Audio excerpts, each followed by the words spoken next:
It's been a while. Just like you, I wish that there was more variety in Dota 2 content available that was outside of the typical meme build or funny montage video. Those are great, but I want variety. And I'm hoping to bring you that variety with this series that I'm going to be shooting about how me and the boys go on this journey to try and win the Midwest Dota 2 League.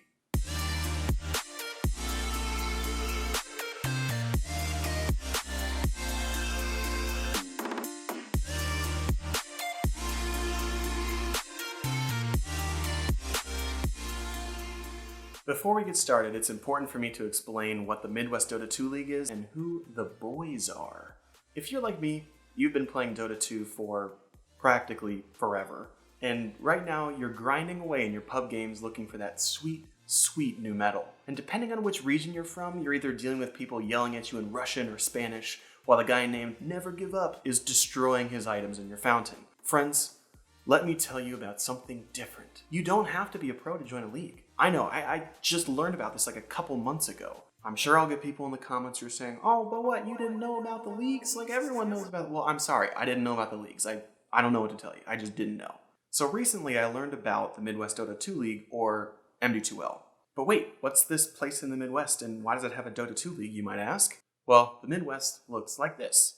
It's flat, there's lots of corn, people say ope a lot, the weather's bipolar, and of course we have a Dota 2 League because why not? There's literally nothing else to do outside during 8 months of the year because it's either super hot or super cold. In order to join the league, all you need is to be under 6k MMR and have a total team cap of under 20k MMR and pay, $50 per team. The winning team taking the pot of the tournament. You play a series a week for 8 weeks and then have a final weekend where all the teams play each other to determine the winner. This season is extra awesome because for the first time, a professional caster has agreed to cast our final games. If you're anything like me, having the opportunity to have a main stage talent cast your game is so cool. So we've covered what MD2L is, but what about the boys? Well, let me introduce you to them, or as we're known in the league, Robin Hood day trading pretendies. First up, we have the three of us who live in the same city together, myself, Sir Badger, and Mr. D. Rounding out the team is a good friend from college, Jazzwald, also known as Jazzy or Jazz, and our new friend, who we share a state with, Applesauce, who we just call Sauce, or Sauce, or Sauce. The five of us are ready to take home the trophy for the Midwest Dota 2 League, but we just have to get to the finals first. And this is the story of how we get there. Hopefully. Yeah, we'll get there. We'll definitely get somewhere. We'll win this whole thing. Yeah, for sure. We'll win the whole thing. 100%. Watchflower seems to be an absolute killer. He's not a defensive buy auras, gets a lockdown. He is murdering. Sir Badger, the ice path of the gods, and then the sun. Sauce, my god, he is a farmed boy. It is a rampage for Mr. D. Superman is just too powerful, and now Sauce with the E-Blade combo. So, in this first episode, we'll be covering the first 5 weeks of our games. We're slightly over the halfway point for the group stage, and we ultimately want to end up in the upper bracket for the final tournament. In order to hit that upper bracket, though, we need to be in the top 4 seed for our division. I think it's totally achievable, but it's very possible it's going to be kind of tough. So we talked about it as a team, and our lanes are set up as follows.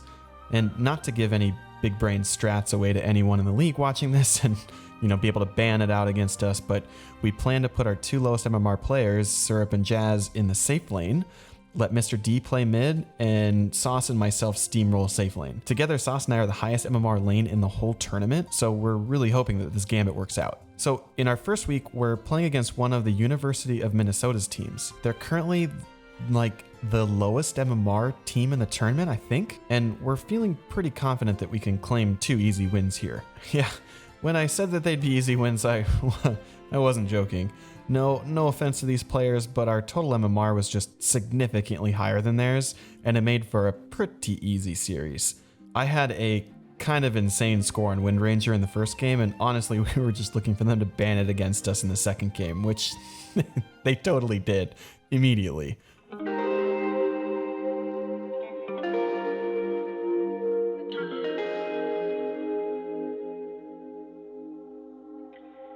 As a team, we were pretty happy with our first series, but we knew some tough games were waiting for us. Our second week saw us playing against Team Corey. He's an MD2L veteran, and we knew that this series would be a tougher one for us. So we started practicing and scrimming other teams. In these scrims, we noticed that our laning phase was definitely a weak spot, and we were really hustling to correct this before our games against Corey. One of the added benefits of playing in this league is that we have a really solid spread of MMR between our team. Syrup Badger and Jazz have already improved a ton from our scrims. They've also, in turn, been able to call out some of our other team members, myself included, who are used to playing pubs and are often trying to solo carry rather than working together as a team. I can say I'm definitely really pleased with how well the team works together and the constructive criticism that comes from our scrims. Despite some up and down performances in some of our scrims, we decided to forge ahead with our existing lane setup for our series against Corey. Corey let us pick Tiny and Wind Ranger again in the off lane, which we were super happy about. However, their team definitely did their homework on us and banned out Mr. D and Syrup Badger's comfort heroes that we practiced during all of our scrims.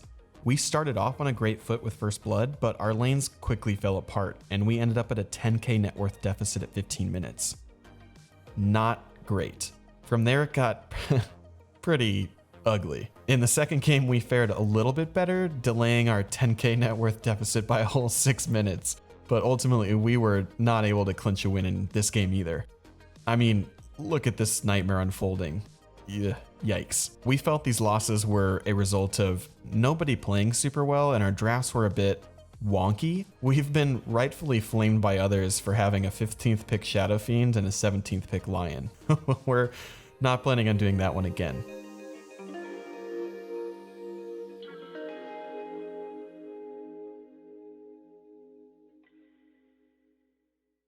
After experiencing some pretty bad losses in week 2, we really decided to reevaluate how we run our lanes. Initially, we thought Mr. D and myself could do well enough on our lanes that we could make space for Syrup to farm the jungle and catch up in case, he lost his lane. This ended up not being the case, and based on our poor showing in week 2 and some of our scrims, we decided to stick to roles that everyone was more comfortable with. Mr. D and Syrup Badger have quite literally over 1,000 games played together in the safe lane. This seemed like a total no-brainer change to us. Jazz and I have also played a fair number of games together and decided to move him to the offlane with me. That leaves Sauce to pick up our slack and play mid, a position that he doesn't play a whole lot of, but he's such a flexible player we knew he would do totally fine. Now that the majority of the team is in a more comfortable role, we decided to do some more scrimming and the difference was immediately noticeable. We really started to gel and we're winning a lot more.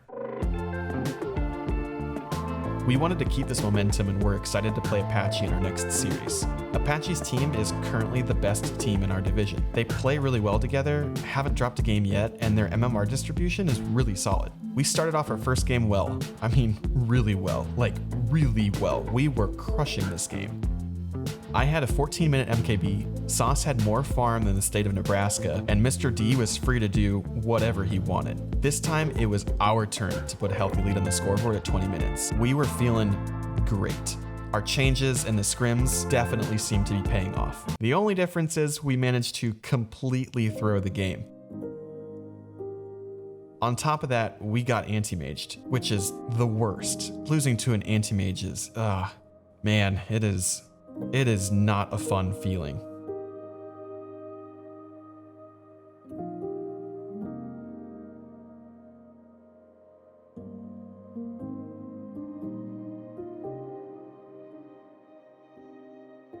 I won't get into all the details as to why we lost, but it was a tough one to swallow considering how well we were doing for the majority of the game. Loss aside, we cleared our heads from game 1 and tried to reset for game 2. We started off on shakier ground, and our lanes were not as solid as the previous game, and this time we left the lane behind 4k net worth. We felt that if we could pull together in the mid game, we had a pretty solid shot of winning and anti-maging them instead. And pull together, we did. We really started to drag this back.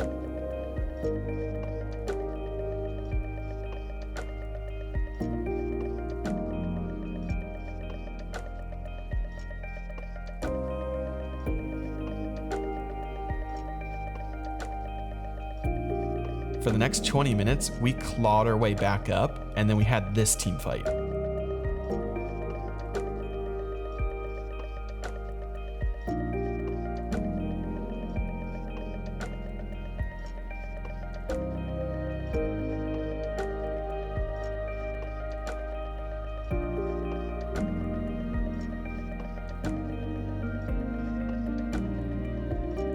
And then we had this team fight.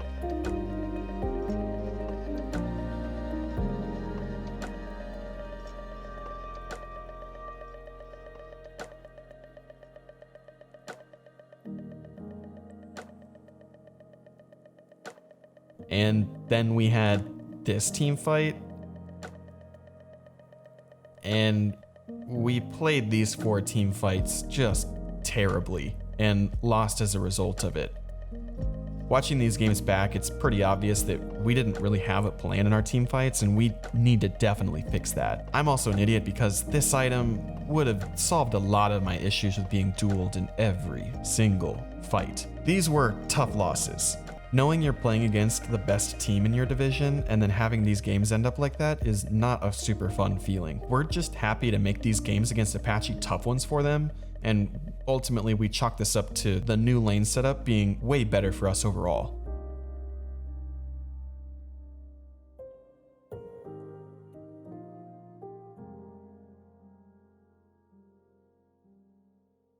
Ah, we did it! We did it! Oh, this feels so good. The losing streak is over. Oh man, that feels good to say. This series was against a really unique team. They have 3 Immortal players, and to offset their high MMR players, they have a 70. Yes, 70 MMR support player. They have appropriately named themselves 4+70, and we took 2 solid games against them. Honestly, the whole team played really well in both of these games, and we really felt this was our turning point where we'd start winning. If we can keep improving, we'll end up having a shot at making the top 4 in our division, which is obviously our ultimate goal.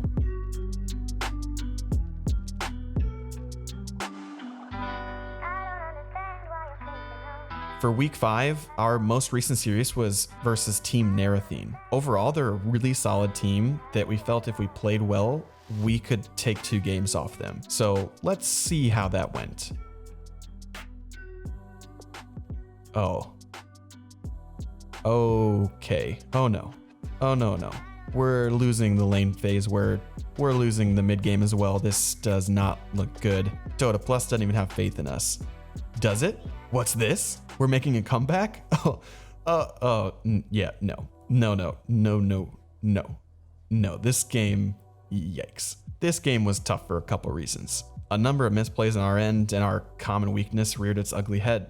Our ability to play the mid game and play it well against organized teams. Sauce was also plagued with internet issues this game, and at times he had over 1,000 ping. He was actually unable to play our second game due to these internet problems, and we had to find a last minute stand-in. Definitely a big shout out to Twa Monkey for standing in so last minute for us. And early on it was looking good, but I'll just let Math Magician tell you how it ended up for us. Now this Ember Spirit's just gonna clean up, and now Ice Path on top of the Earth Spirit roll. That is a...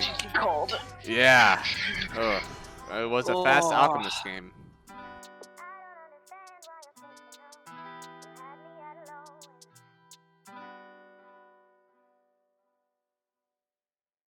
After our last games versus Narathene, that currently puts us in 7th place in our division. But we're undeterred. We still have our eyes on the prize. It definitely isn't where we want to be, but there's still a lot of room to move here, seeing as we're sort of in a similar area with a lot of other teams. There's still a window to the top 4 of our league, but it's definitely going to be tough. If we could 2-0 our games in all of those series, we have a shot at the top 4 of our division, securing us an upper bracket position. I haven't done the quick maths to ensure that this is the case, but we're just focused on improving our mid game and starting to take some wins. I'm planning on focusing on the last 3 weeks in the second episode of this series, and for the third episode, I'm planning on focusing on the tournament itself. I've got some really cool stuff planned for that, and I'm excited to really up the production value of the final video. I hope you enjoyed this. I spent way too much time making this video, but I'm really looking forward to finishing this series, and I'm pretty excited about it. Hopefully, the second video, we'll be doing a little bit more winning than we did in this first one.